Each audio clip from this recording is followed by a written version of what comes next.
Part of our Rebound Maryland initiative, we want to hear from you about the challenges you're facing and help you work to find a solution. Today we're looking at daycares. Some remain open for essential employees only.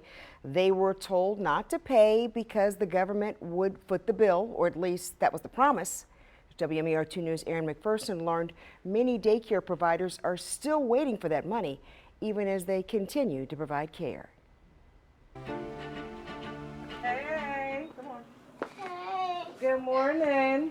Good. Okay, wait. Doing good? Yes. Am I going to take your temperature?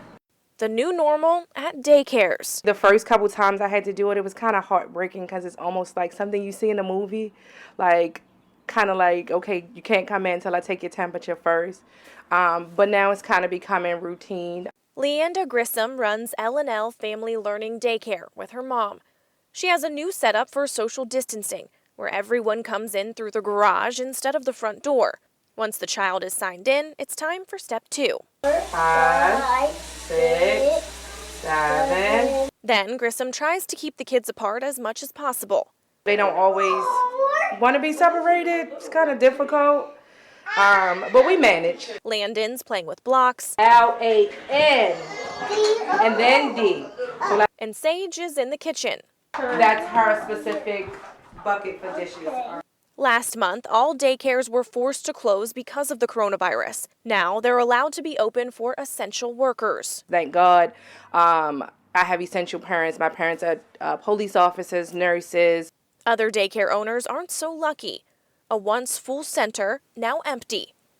Elizabeth Rosiak went from 32 kids to 6 between her center and in-home daycare. We had both locations open for essential employees. We found that the center only had 2 and my in-home had 4.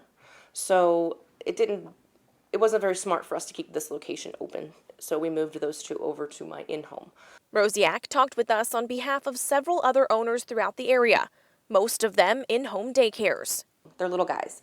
They're just single moms sometimes that, take care of 8 kids during the day. That's their money. That's their bread and butter. As of 3:30, it was gone. She says payment is the biggest issue across the board, since they can't charge essential employees to then collect money from the state. We've been 2-3 weeks without any income, a lot of us, so we're suffering. And then we have to buy supplies with money that we don't have. Supplies that are hard to come by. We can't find cleaning supplies. We're only limited to 1 gallon of milk or one loaf of bread. After the end of 2 weeks, they submit their invoices and then wait for a paycheck from the state, hoping to get that money in a timely manner. If I do survive this with both locations, how many other daycare providers aren't going to survive? Dr. Karen Salman, the state superintendent of schools, sent a message to Maryland's child care providers thanking them for their service, recognizing their financial and health risks. She wrote in part, MSD's team is working tirelessly, side by side with our vendor, to verify and expedite all payments and apologize for any delays some may be experiencing. She says their payment provider even doubled their invoicing processing team to make sure everyone is paid quickly and correctly. Dr. Salman ended the letter stating they're looking into how funding can be used to help child care providers once this is all over. Is he trying to walk? Grissom says it is a tough time since she's used to getting payment every week or 2 weeks from parents, but she remains hopeful. It definitely can be fearful if you allow it. As you can see, I have plenty of scriptures here, not only for me, but for my parents, just as a reminder that it's going to work out the way it's supposed to work out. I have a lot of faith that God is going to see me through. She says her focus has to be on being the best for the children.